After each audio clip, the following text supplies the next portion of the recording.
It's just baffling to me. And now, as you can see, boom, like, fuck, this is insane. This is, like, he has been training for years.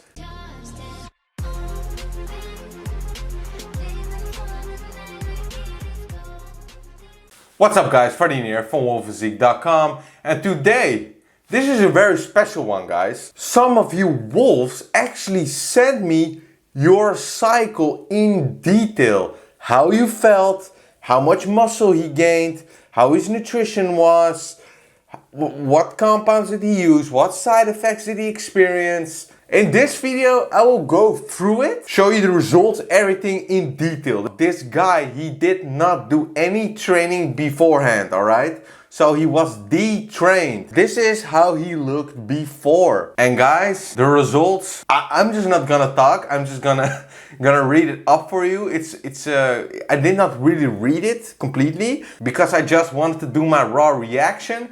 So yeah, let's get into it. And while you're here, subscribe to the channel and like the video, because that way you help the channel grow and I will love you for it. We all know, don't start an anabolic cycle. If you're detrained, don't do it. I would not recommend it.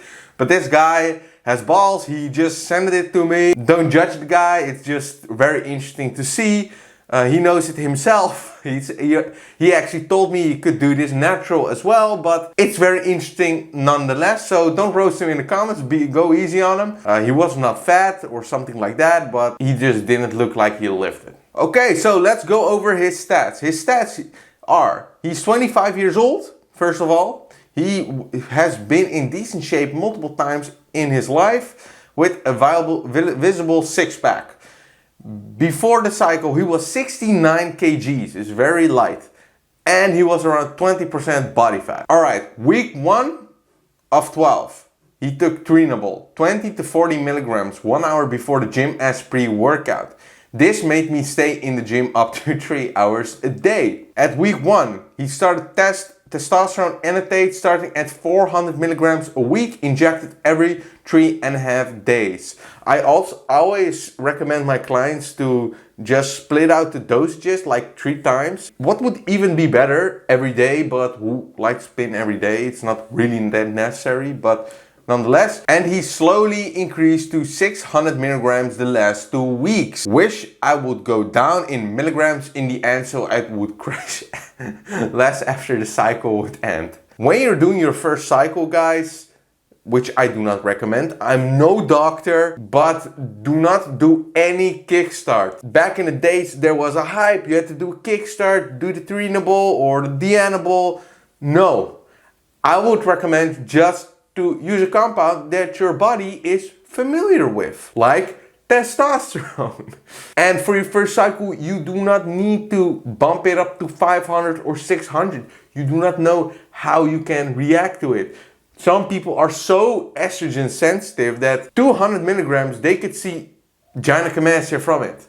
And let's just say you start with 500 to 600 right away. It's a cascade of a lot of estrogen, and I know estrogen is very important for your heart, for your brain, but it's just not necessary to do right away. And Trinable is the compound that John Jones was caught for, I think. So I think John Jones. But just like any other oral anabolic, Trinable is a 17-alkaloided anabolic. And that is why it's pretty heavy on the liver. What I have seen in some of my clients with blood work, etc., is that if they use things like Dianable or Trinable or whatever, their blood work gets out of whack, especially your cholesterol. So I would not recommend doing an oral for your first cycle. I would just keep it with test, maybe 200 milligrams a week or 300. Even in the TRT community, you can see they are dialing in their dosages with testosterone. Everyone has a different dose. Everyone reacts different with other things. Before you do anything else, I always recommend dial in your testosterone dose. Know what you can tolerate. And of course, do your blood work beforehand. But I will go on because this video is gonna take so long. I know it already, but I hope you guys don't mind. All right, week 3 to 12, he took Arimidex the first 3 weeks. I got insane burning gynecomastia to the point I could not even have a tight t-shirt or sleep on my stomach. I did not have any aromatase inhibitor on hand. At week 3, it finally came. My Arimidex, and I popped 1 milligrams for 3 days, and my Gyno got so much better already within a day or 2. After the 3 days with 1 milligram, I took a half a milligram a day for the rest of the cycle. Some people... Oh my god, are you serious? They are drilling. Why are they drilling? Okay, so neighbor was drilling, but he's done now. Okay, so where did we left off? But like I said, when you do your first cycle, first dial down your testosterone dose, because some people will aromatize a lot into estrogen and they will get Gyno maybe at 300 milligrams. You know, you need to know. So you need to start as low as possible. So that's what I would do, and that is what I would recommend to my clients. I think I would be a guy, if I would take testosterone, that I would aromatize a lot, because I have Gyno on my right nip. From puberty, I don't know, maybe it was because I had a lot of fat, because fat also released the enzyme aromatase that aromatizes testosterone to estrogen, and yeah, the cascade of things in your body that turns into a Gyno lump, which I really want to get rid of. And I am thinking about using a serum, but I need to do more research on it. I will. I don't know. Does anyone have experience with that? Let me know. As a natural, using a serum to make the puberty Gyno a little bit less noticeable. It's already less noticeable, but if it would get smaller, I think it would be great. But nonetheless, like I said, please dial down your testosterone dose first. It's a substance that your body is familiar with. Week 3 to 12, 30 pills of Proviron taken. If I knew I was gonna get late in the evening, around week 3 my dick could not get fully hard. The Proviron helped massively and gave long and super hard erections. My libido were almost non-existent if I did not use Proviron. And you think by yourself, what is Proviron? Why would he use Proviron? I will explain. This is very interesting. You will learn a lot. Stick with me. Why did his dick not go up anymore? Because he crushed his estrogen due to the aromatase inhibitor, Arimidex. So Arimidex, also called anastrozole, is a medication that is used to treat hormone receptor positive breast cancer in postmenopausal women. In most cases, Arimidex is taken daily for 5 years, although some women may take it for a shorter period, for example. Arimidex also used by a lot of bodybuilders to reduce side effects like gynecomastia, what he experienced. But the downside is, if you crush your estrogen, your dick will not go up. You will feel like shit. You're just like, man, and next to that, guys, if your estrogen is crushed, it's very heart toxic, neurotoxic, name it. It's just bad. It's just bad. That's why I do not recommend using an aromatase inhibitor. And that's also a reason why you need to dial in your testosterone dose. And aromatization is a natural process, and it is a way to keep testosterone and estrogen in balance. Even though testosterone is referred to a man hormone and estrogen is referred to the female hormone, it's just so important for men as well. Although testosterone is the most significant hormone for male sexual development and function, etc., a particular form of estrogen called estradiol E2 is crucial. Yeah, like your libido and all that stuff, you know, it's just very important. If estradiol is not in balance with testosterone, problems will start, and you will notice that in your sex drive. The ability to get an erection and the production of sperm. High estrogen levels in males also increase your risk of other conditions like diabetes and cancer, but in this context it doesn't matter. But what did he take to get his dick up? Well, he used Proviron, and Proviron can bind to sex hormone binding globulin, which in turn prevents testosterone from binding to the sex hormone binding globulin protein. The reason that this works for him, that his dick would go up if he had a date, it frees up more testosterone for the body to use. Free testosterone is just important in this case. If your sex hormone binding globulin is sky high, and it binds up all the testosterone, you don't have free testosterone. And what happens if your sex hormone binding globulin is too high? It takes a lot of testosterone and there's not a lot of free testosterone present, which will result and can result in less muscle gain, in lower libido, your dick doesn't go up, blah blah blah, all the cascade of things. It's just what you do not want in a cycle. So Proviron binds with sex hormone binding globulin consequently freeing up more testosterone to be used in other tissues, thus making your current dose of testosterone work at its best. So that's why a lot of bodybuilders use Proviron, and it definitely has its place. But I think, by my opinion, you want to avoid things like this, because when you do your first cycle, you just don't want gyno, you don't want lipido problems, you don't want all the things that he experienced. So week 15, he took, at the end of the cycle, 50 milligrams of Clomid and 25 milligrams of tamoxifen morning and evening.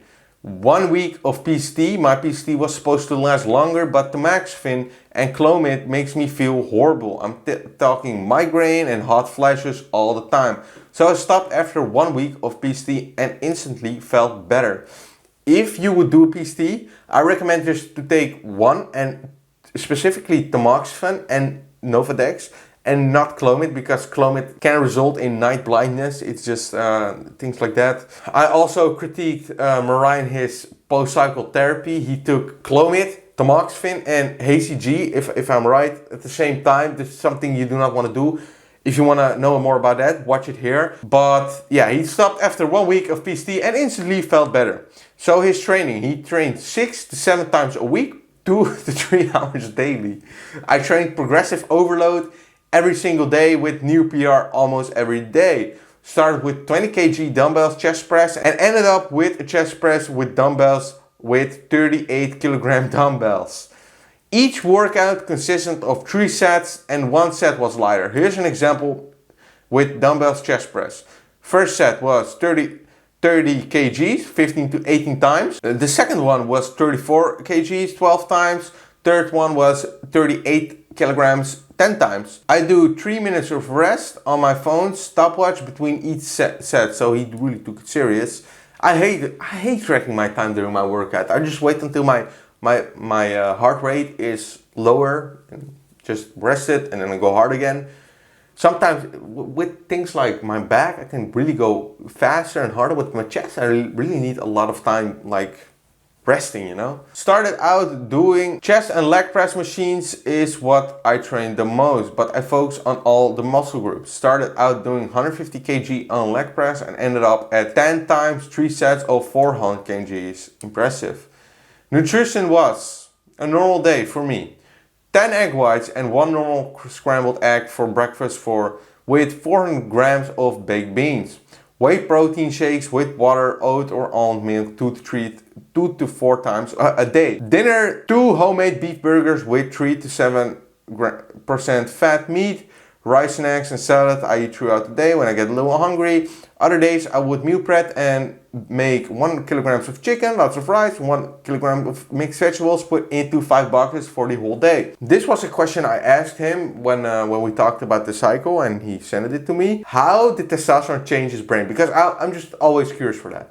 So how did it change your personality? Because it gives you more gauge, but also a different personality in most. The first 3 weeks of test without any AI, aromatase inhibitor, I was the most unstable I've been in my life. My estrogen must have been through the roof. I was crying over nothing. If my friend did me a favor, I could cry in happiness, and I never felt this way in my life. I would get angry and bitchy at friends or fuck friends for no reason. I was a complete fuck friend for no reason. I don't get that sentence, but never mind. I was a complete mess. All my emotions and feelings were everywhere. I could cry when watching a movie because of a tiny sad scene. After I got my arimidex and estrogen under control, I saw the benefits of high test came forward instantly fast. Suddenly, an incredible boost in confidence and a calmness inside that I never felt before. Like I was a completely other person for the better. I was not jealous at people and felt mentally stronger than I ever have. I was leading every conversation with people almost, and I felt like my brain was running 200% speed it normally would. I also got old memories of all of a sudden, and I forgot about years ago. Almost ADHD, because I could ask a friend a question and he spoke so slow that I would try to almost finish what he said. He was not slow. I was just instantly fast. I knew what to say at the right time. I started to get invited out by dinner matches like hot looking girls, and I did not even have to work for it. Incredible. At week 14, 2 weeks after the last injection of Test E, I could feel my body crashing. Low energy, brain fog, no appetite, sleeping horrible, waking up multiple times full in sweat. The same week I got the flu. So that also might be the reason I crashed even harder. At week 14, as soon as I felt the low test, I started PST. Tamoxifen and Clomid make me feel like shit overall. In body, I felt horrible at the same time mentally. I'm just gonna tell you, lots of guys underestimate how heavy a post-psychotherapy can be. And in his case, it was. I would also recommend using HCG during the cycle, when you're almost ending it, because you want to restore the negative feedback to your balls that your balls are going to make testosterone again naturally. Do not take tamoxifen or a serum with your HCG at the same time. It's just, I explained it in a Merijn video. Please watch it if you want to know more about that. 1 month after, I am feeling 100% the same as before I started my cycle. My face looks a little more masculine and my beard looks significantly better and more dense. Alright, and now for the results. So this was how he started. Alright, this was the 2nd month. You could see the chest coming through, shoulders popping. Shit, damn, look good. And you gotta realize, some people are freaking hyper responders to like gear. Some people do not even react that hard to it. But this guy, at the 2nd month already, this is insane. And here you go, the 3rd month, boom, like this is insane. The beginning of the 3rd month, he's looking freaking jacked. You can see his shoulders are popping. Damn, I'm just like he has been lifting for 5 years. He reaches Natty max. Insane, by just using gear for first cycle and not even training how hard you can go if you do everything right, like nutrition wise, training wise, etc. But I think the results could be even much better if the sex hormone binding globulin was not that sky high and that did not really bind a lot of testosterone because of the... I think he could get more out of it if he did not use a aromatase inhibitor and all that stuff, but it's a learning process. And a lot of information on the internet, there's not a lot. When you would ask a bodybuilder, even now, like guys that are inexperienced, they would say 600 milligrams of testosterone, and at the end of your cycle, when you're almost done, use Tren bologna sandwich. Come on. I mean, like, why? Why would you use Tren? It's just baffling to me. And now, as you can see, boom, like, fuck, this is insane. This is, like, he has been training for years. Look how he reacted, it's insane. I'm just still so baffled. And it's also just so interesting how his brain changed. And his personality and that kind of stuff. And right now, he's also already on his 2nd cycle, as I've understood. But I hope you found this video interesting. If you liked it, like it, subscribe, and for coaching, hit the link down below. And guys, I love all of you. Much love.